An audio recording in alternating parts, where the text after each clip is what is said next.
네, 다 함께 묵상기도 하시고 하나님 앞에 예배드리도록 하겠습니다. 하나님 감사합니다. 이 시간 또 이렇게 함께 저희들 영상으로 예배합니다. 이 예배 주께서 받아주시고 또 저희들 이 시간 신령과 진정으로 예배하는 자들 될 수 있도록 함께하여 주시옵소서. 예수님 이름으로 기도합니다. 아멘. 다 함께 찬송 50장 새 찬송가로는 35장 큰 영화로신 주 함께 찬양하도록 하겠습니다. 큰 영화로신 주. 큰 영화로신 주 이곳에 오셔서 이 모인 자들로 주 백성 삼으사 그 중에 항상 계시고 그 중에 항상 계시고 큰 영광 나타내소서.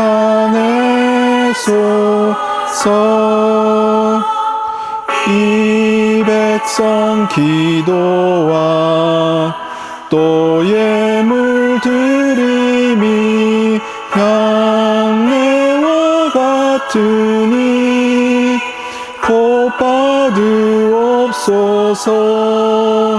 주 예수 크신 복음을 주 예수 크신 복음을 만 백성 듣게 하소서.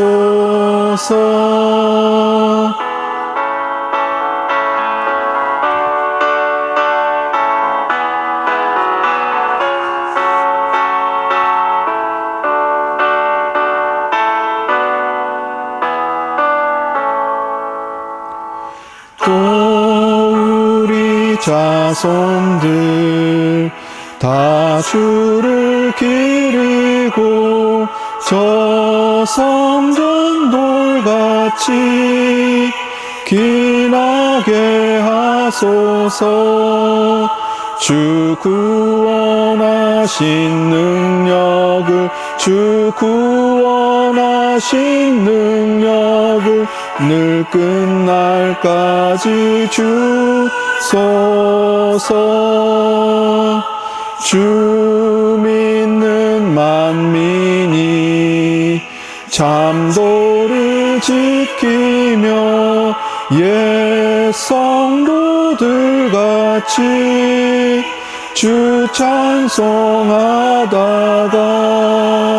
저 천국 보좌 앞에서 저 천국 보좌 앞에서 늘 찬송하게 하소서. 아멘. 네, 오늘 함께 보실 하나님 말씀은 시편 24편 말씀입니다. 시편 24편 1절에서 10절까지 말씀 우리 함께 합독하도록 하겠습니다. 제가 바른 성경으로 시편 24편 1절에서 10절까지 읽으실 때 함께 합독하도록 하겠습니다. 땅과 거기에 가득 찬 것과 세상과 그 안에 사는 사람들은 다 여호와의 것이다. 이는 그분께서 바다에 기초를 놓으셨고 강들에 그것을 세우셨기 때문이다. 여호와의 산에 오를 사람이 누구며 그 거룩한 곳에 설 사람이 누구냐? 곧 손이 깨끗하고 마음이 청결하며 자기 생각을 헛된 것에 두지 않고 거짓으로 맹세하지 않는 사람이다. 그는 여호와께로부터 복을 받으며 그의 구원의 하나님께로부터 의를 받을 것이다. 이런 사람은 여호와를 찾는 족속이며 야곱의 하나님의 얼굴을 구하는 사람이다. 문들아 너희 머리를 들어라. 영원한 문들아 들어라. 영광의 왕께서 들어가실 것이다. 이 영광의 왕이 누구시냐? 강하고 용맹하신 여호와시니 전쟁에서 용맹하신 여호와시다. 문들아 너희를 머리를 들어라. 영원한 문들아 들어라. 영광의 왕께서 들어가실 것이다. 이 영광의 왕이 누구시냐? 만군의 여호와께서 영광의 왕이시다. 아멘. 오늘 하나님의 말씀은 시편 24편을 가지고 그는 누구인가 라는 제목으로 하나님 말씀을 전하도록 하겠습니다. 우리가 시편 24편을 읽을 때 시편 24편은 일반적으로 세 부분으로 나눌 수 있습니다. 1절부터 2절은 하나님이 어떤 분이신지를 찬양하고 있고요. 그리고 하나님은 그 세상의 창조자이시며 세상의 주인이심을 찬양하고 있는 부분이 이 1, 2절 말씀입니다. 전반부이고요. 그 다음에 이제 가운데 부분은 이 3절에서 6절 말씀인데요. 이 그런 창조자이시면서 주인이신 하나님께 예배하는 그런 사람은 어떤 자여야 하는지에 대해서 이 기준을 제시하고 있는 부분이 이 가운데 중심 부분이죠. 그리고 마지막 부분인 7절에서 10절은 하나님께서 계신 이 성전에 들어가면서 이루어지는 질문과 대답이 나오고 있는 부분이죠. 7절에서 8절은 언약궤를 들고 성전으로 오는 자들의 질문과 그에 대한 대답을, 그리고 9절에서 10절은 성전문을 지키는 자들의 질문과 대답이라고 보기도 합니다. 이렇게 우리가 이 본문을 이렇게 세 부분으로 분석하면서 나누어서 이해할 수 있습니다. 우리가 너무도 잘 알듯이 이 히브리어로 기록된 히브리 성경, 이 구약 성경은 어떤 기록된 말씀을 읽는 것보다는 누군가 그것을 읽어주면서 듣기 위한 목적이 강합니다. 그래서 중요한 단어들이나 문구들이 반복되는 경우들이 많습니다. 중요하니까 계속해서 그걸 반복해서 들을 수 있도록 많이 그것이 등장하는 것이죠. 그리고 오늘 우리가 함께 본 이 시편 같은 이 에서는 이러한 특징이 더 두드러지게 나타납니다. 그래서 오늘 이 시편 24편에서도 그런 특징들이 있는지 먼저 잠깐 한번 살펴보도록 하겠습니다. 이 시편 24편에서는 여호와라는 이름이 6번 등장합니다. 그리고 10절에서는 만군의 여호와라는 이름으로 그분이 이 여호와가 어떤 분이신지를 이제 분명하게 또 보여주기도 합니다. 여호와라는 명칭 대신에, 하나님의 이름 대신에 이 하나님에 대해서 5절에서 구원의 하나님, 또 이런 표현이 나오고요. 하나님이 구원의 하나님이라고 하나님의 그 성품에 대해서도 말씀해 주고 있고요. 그리고 또 이외에 또 하나님에 대한 독특한 표현인 영광의 왕 이라는 하나님에 대한 칭호가 5번 7절에서 10절 사이에 영광의 왕이라는 또 칭호가 등장하기도 합니다. 이렇게 이제 하나님에 대한 여호와라는 이름으로 또 하나님이 구원의 하나님, 영광의 왕 이런 이제 여러 가지 칭호로 하나님에 대해서 말씀하고 반복해서 말씀하고 있는 그런 특징이 있죠. 그리고 또 여기서 이제 이 24편에서 자주 나오는 동사가 이 무언가를 든다라는 동사인데, 이 든다라는 뭐 이렇게 땅에 있는 걸 집어 올리는 거 들다라는 표현이죠. 이 든다라는 동사가 6번 등장하고 있습니다. 4절에서는 자기 생각을 헛된 것에 두지 않고, 뭐 허탄한 데 두지 않는다 이렇게 번역하기도 하죠. 그래서 이 두지 않는다라는 말이 들지 않는다 이런 말이죠.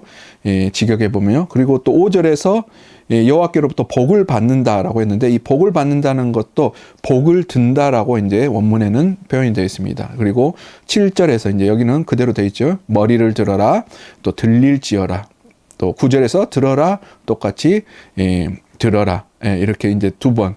그리고 이제 이것과 좀 유사한 표현인 이 오르다라는 이 단어가, 그러니까 아래에서 위로 올라가는 거지. 이런 표현이 또 이 3절에서 여호와의 산에 오를 사람이 누구냐 하면서 이 오르다라는 또 동사가 이렇게 한번 등장하면서 이런 표현이 들다라든가 오르다라는 이런 표현이 이 짧은 시편에 7번 등장하는 것을 볼 수 있습니다. 그러니까 이런 것들을 살펴보면 이 시편이 무엇을 노래하고 있는지, 무엇에 초점을 맞춰서 생각해야 될 것인지 이런 것을 우리가 또 살펴볼 수 있죠. 또 흥미로운 것은 질문이 또 많이 나옵니다. 이 질문이 빈번하게 이렇게 나오고 있는데, 누가 여호와의 산에 오를 수 있는가? 라는 질문이 이제 3절에서 2번 나오고요. 영광의 왕이 누구십니까? 라는 질문이 또 2번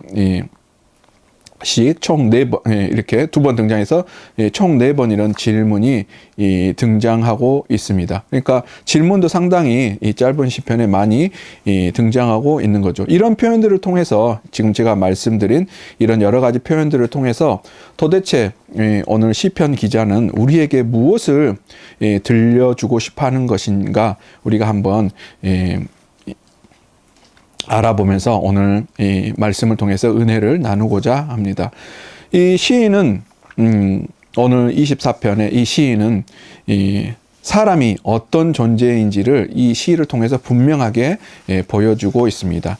사람은 창조주이시며 온 세상의 주인이신 여호와 하나님과는 전혀 다른 존재이라는 거죠. 그래서 하나님이 어떤 분이신지 질문함과 동시에 자신이 어떤 존재인지를 스스로 알아가야 하는 그런 존재라는, 그리고 그것 때문에 하나님 없이는 살 수 없는 존재임을 스스로 고백할 수밖에 없음을 시인은 노래하고 있습니다. 시인은 하나님께 예배하기 위한 어떤 조건이 분명히 존재한다라고 말하고 있는데요. 동시에 예배자인 사람과 하나님 사이에 장벽이 있음을 또 솔직히 시인할 수밖에 없음을 말하고 있습니다. 4절에서 그것을 명확히 하고 있는데요. 그것은 손이 깨끗함. 이 손이 깨끗하다는 것은 어떤 행동에 흠이 없는 것을 말하고 있는 것이죠. 또 마음의 청결함, 깨끗한 마음을 갖는 것이죠. 그리고 뜻을 허탄한 데 두지 않는 것, 하나님이 아닌 다른 것을 바라보거나 그것을 의지하지 않고 또 우상을 혐오하는 것, 이런 것이 이제 뜻을 허탄한데 두지 않는 것, 헛된 생각을 하지 않는 것, 이거를 말하는 거죠. 또 거짓으로 맹세하지 않는 것은 누군가에게 무언가를 거짓 증거하지 않는 것, 이런 것을 말씀하고 있는 거죠. 그래서 이런 4절에서 이런 그것을 말을 하고 있다는 것은 이 손이 깨끗함과 거짓 맹세, 거짓으로 어떤 맹세를 하지 않는 것, 이것은 이제 이 행동, 사람이 할 수 있는 행동으로서 이제 두 개가 짝을 맺고 있고요. 마음이 청결함과 뜻을 허탄한데, 헛된 것에 자기 생각을 두지 않는 것, 뜻을 허탄한데 두지 않는 것은 그 마음, 행동과는 다른 어떤 의도로서의 짝을 이루고 있는 것을 볼 수 있죠. 그러니까 이런 사람이 하나님 앞에서 예배할 수 있는 사람이다라고 말씀하고 있는 거죠. 우리가 이제 좀 더 본문을 깊숙이 한번 이 시간 살펴보기를 원합니다. 이 시편은 1절, 2절에서 세상의 주인이신 하나님에 대해서 찬양하고 노래하고 있고요. 그 다음에 7절에서 10절, 이 후반절, 우리가 세 부분으로 나눠서 봤는데 그 부분에서 그 주인을 영광의 왕으로 또 그리고 있습니다. 그리고 그 가운데 있는 이제 3절에서 6절 부분, 우리가 오늘 좀 중점적으로 보고 싶은 부분인데요. 여기서 이제 세상의 주인이시면서 영광의 왕이신 하나님을 찬양하는 자들, 하나님께 예배하는 자들이 어떤 사람이어야 하는지에 대해서 그들의 정체, 그들의 정체성을 분명하게 밝히고 있는 것을 볼 수 있습니다. 3절만 다시 한번 읽어보면 이렇게 질문하면서 시작하죠. 여호와의 산에 오를 사람이 누구며 그 거룩한 곳에 설 사람이 누구냐 하면서 이제 말씀을 열고 있는데, 이런 사람이어야 된다라고 이제 4, 5, 6절에서 말씀하고 있는 것이죠. 3절은 질문, 4절은 그에 대한 대답이고요. 5절은 그런 자들에게 주어지는 약속, 그리고 6절은 그것을 재차 확인하고 있는 것이 이 3, 4, 5절의 이제 구성 방식입니다. 누가 여호와의 산, 3절에 말씀하고 있는 여호와의 산, 즉 그분의 거룩한 곳에 오르고 설 수 있는가라는 질문으로 하나님의 백성은 어떤 자여야 하는지, 그분께 예배할 수 있는 자는 어떤 자인지에 대해서 질문하며 예배자의 자질에 대해서 논하고 있는 부분이 바로 3절이죠. 여호와의 산, 곧 그분의 거룩한 곳, 이것은 무엇을 말하냐면 하나님의 임재를 나타내는 그런 표현이죠. 그렇기 때문에 하나님의 허락 없이는 흠없는 인간, 죄 있는 인간은 오를 수 없는 곳, 들어가 설 수 없는 곳을 동시에 의미하기도 합니다. 전적으로 그곳에 있을 수 있음은 하나님의 허락, 승낙만으로 가능한 그런 곳이죠. 4절에서 하나님께 그런 허락을 받을 수 있는, 들어오라고 허락을 받을 수 있는 자에 대해서 이제 자세히 말씀하고 있는데요. 우리가 읽은 그대로입니다. 4절 말씀 한번 다시 볼까요? 곧 손이 깨끗하고 마음이 청결하며 자기 생각을 헛된 것에 두지 않고 거짓으로 맹세하지 않는 사람이다. 이런 사람이 하나님의 임재가 있는 곳, 그곳에 들어갈 수 있는 자죠. 그러니까 여러분 생각해 본다면 우리가 그런 사람입니까? 깊이 생각해 보면, 아니 깊이 생각하지 않더라도 도저히 이런 조건을 가질 수 있는 사람이 이 세상에 존재할까라는 그런 의문이 들 정도로 아주 어렵고 이렇게 이런 삶을 살아가는 사람이 있을 것인가 라고 생각할 수, 반문할 정도로 이런 조건을 갖출 수 없을 것인데 라고 이렇게 생각해 볼 수 있습니다. 다시 한번 꼼꼼히 4절을 살펴보면요, 먼저 외적인 모습으로 손이 깨끗해야 된다라고 말하고 있습니다. 손이 깨끗하고, 여러분 요즘처럼 우리가 손을 깨끗하게 한 적은 없었던 것 같아요. 외출하고 나서 또 외출 시에도 빈번하게 손을 물로 씻고 소독제로 소독합니다. 어느 곳을 출입하든지 간에 손소독제를 빈번하게 사용함으로 우리가 여러 가지 질병으로부터, 특히 전염병, 감염병으로부터 벗어나려고 노력하고 있습니다. 그러나 성경에서 오늘 본문이 말씀하는 것은 이런 손의 깨끗함을 말하는 것은 아니겠죠. 손에 어떤 세균이 없는 것, 균이 없는 것, 바이러스가 없는 것을 말하는 건 아니겠죠. 그것을 뛰어넘는 손으로 대표되는 행동의 무결점을 말씀하고 있는 것이죠. 그리고 그것은 거짓 맹세를 하지 않는 것, 이것으로 이제 부가 설명이 됩니다. 거짓 맹세를 하지 않는 사람이다라고 이제 그 4절 마지막 부분에서 이렇게 말씀하고 있죠. 즉 정당하지 않은 이득을 위해서 다른 사람들에게 거짓말을 하지 않는 것을 의미합니다. 그런데 어쩌면 이런 사람이 적지만 존재할 수도 있습니다. 정말 행동을 결점 없이 아주 조심하면서 하시는 분이 있을 수 있어요. 여러분이 그런 분일 수 있습니다. 또 거짓 맹세하지 않고 어떤 부당한 이익을 얻으려고 잠시 잠깐 거짓말해서 그 이득을 취하기보다는 내가 이런 소득은 필요 없어, 이런 이득은 필요 없어 하면서 정말 정직하게 사시는 분들, 여러분이 또 그런 분일 수 있겠죠. 이런 사람은 가끔씩 존재하기도 합니다. 아주 존경스러운 분들이죠.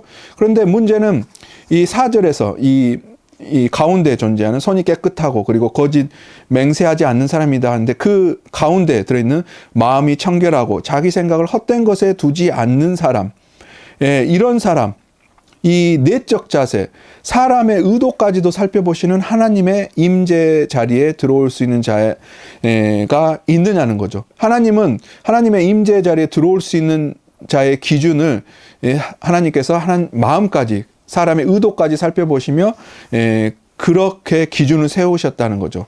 마음이 청결해야 하고 뜻을 허탄한데 헛된 것에 두지 않아야 된다라고 분명히 오늘 4절에서 말씀하고 있습니다. 우리가 잘 아는 대로 마음의 청결함은 마태복음 5장 8절에 잘 말씀되고 있습니다. 마음이 청결한 자는 복이 있나니 그들이 하나님을 볼 것이요 라고 말씀하고 있죠.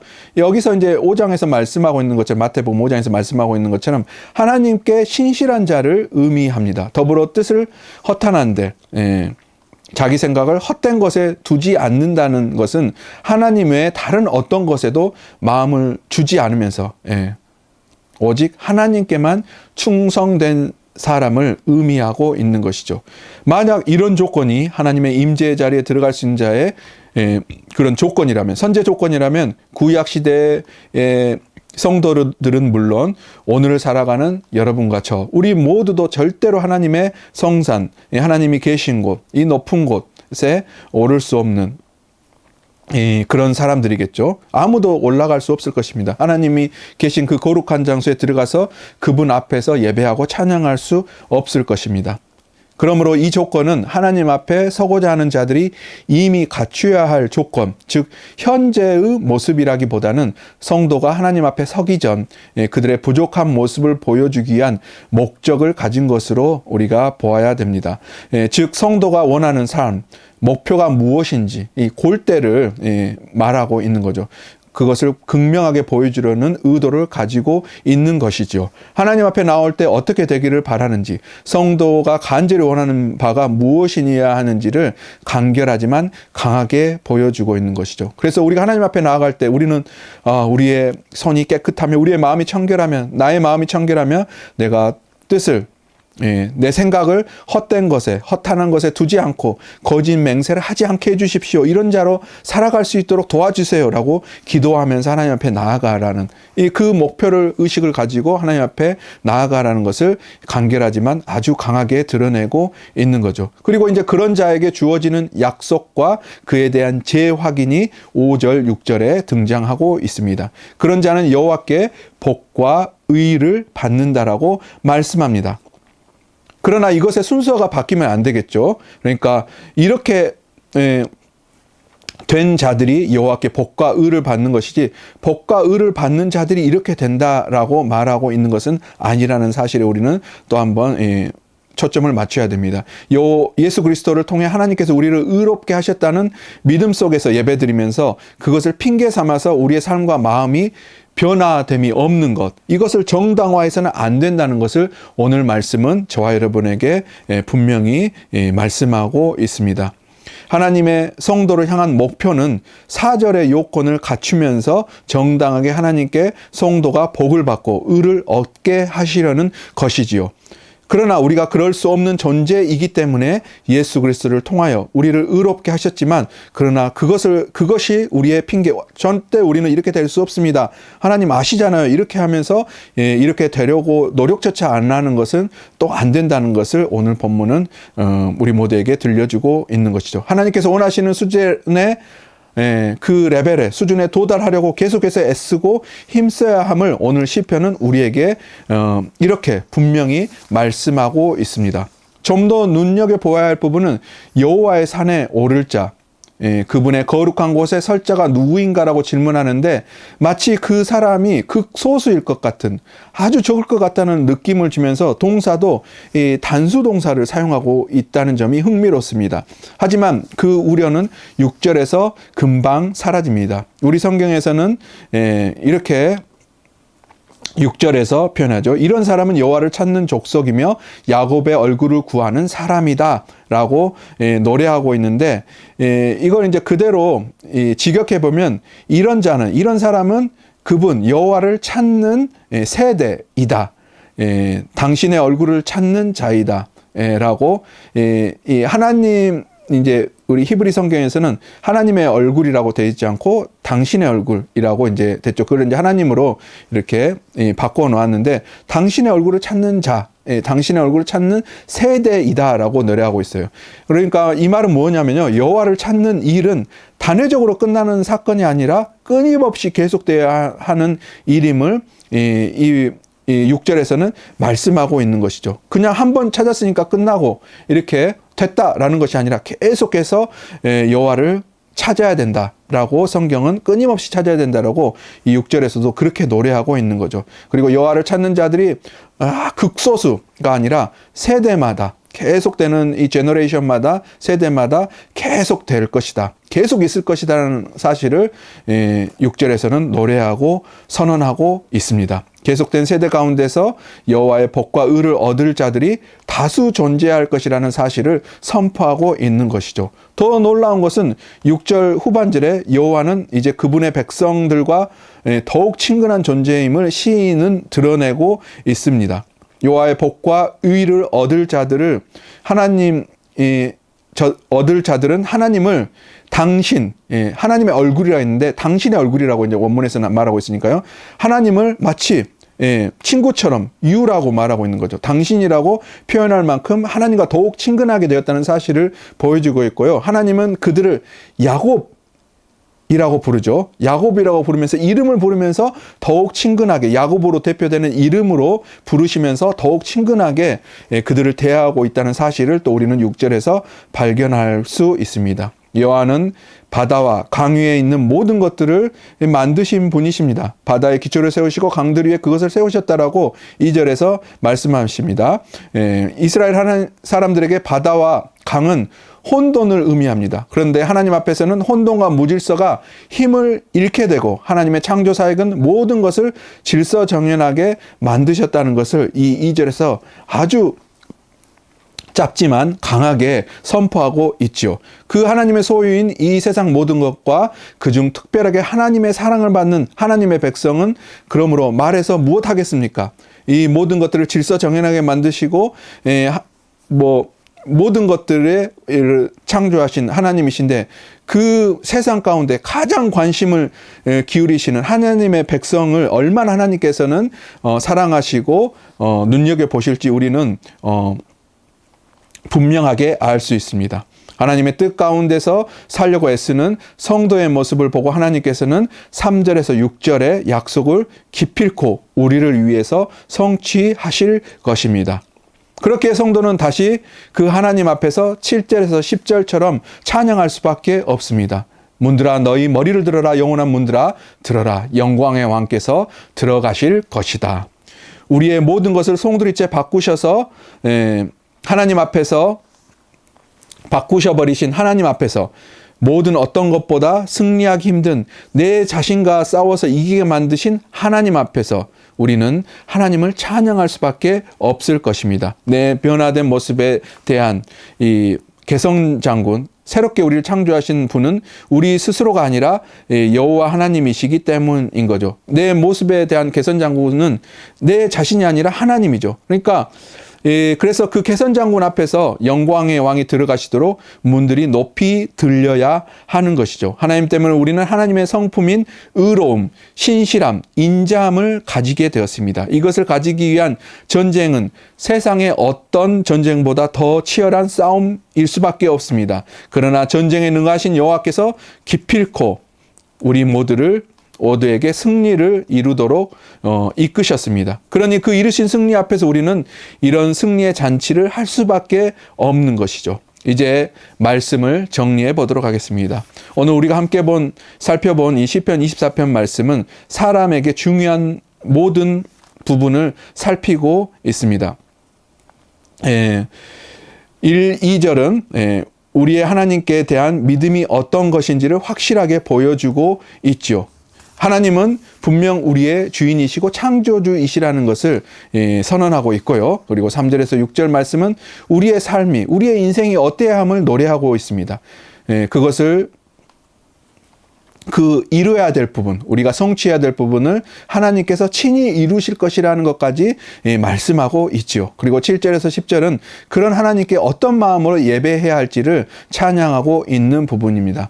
우리의 삶이 이 시편 24편을 통해서 잘 정리되고 있는데요. 우리를 존재하게 하신 하나님을 참되게 예배하라는 것이 바로 그것입니다. 하나님은 이 세상 모든 것을 창조하셨기에 그 모든 것들의 주인이시며 동시에 찬양받으시기에 합당하신 분이십니다. 모든 혼돈에 질서를 부여하셨고 그 질서 안에서 우리에게 많은 좋은 것들을 허락하셨습니다. 이런 하나님께 우리는 전적으로 의지할 수밖에 없고 하나님께서는 그분의 성품을 닮은 자로 우리를 계속해서 빚어가십니다. 만들어가십니다. 그러므로 우리는 그분을 계속해서 찾을 수밖에 없으며 그분의 승리에 대해 찬양하지 않을 수가 없는 것이지요. 즉 하나님 앞에 예배자로 설 수밖에 없음을 이 시편은 24편은 노래하고 있습니다. 더욱 놀라운 것은 그 하나님께서 우리에게 오신다는 사실입니다. 우리가 그분께 가는 것이 아니라 그분께서 오늘도 우리에게 오시고 계신다는 사실이죠. 영광의 왕이 오십니다 라고 분명히 노래하고 있기 때문이죠. 영광의 왕이 오신다라고 시인은 감격하게 노래하고 있고 그 영광의 왕은 우리를 위해 오시며 우리와 함께 하실 것입니다. 그런 하나님께 우리는 예배하고 있습니다. 새학기가 시작되어서 이제 계속 시간이 흐르고 있는데요. 우리는 항상 이 3절에서 6절에서 말씀하는 일을 계속해야 됩니다. 곧 손이 깨끗하고 마음이 청결해야 되고요. 그리고 자기 생각을 헛된 것에 두지 않고 거짓으로 맹세하지 않는 사람이 되어야 합니다. 우리는 여호와를 찾는 자가 또 되어야 합니다. 그는 누구인가? 계속해서 성경은 오늘 23편, 24편은 질문하고 있는데 그 시인의 질문에 그는 바로 저입니다. 라는 대답이 서슴없이 나오는 우리의 삶이 매 순간 계속되는 그런 축복의 삶을 살아갈 수 있기를 주님의 이름으로 축원합니다. 기도하겠습니다. 하나님 아버지 감사합니다.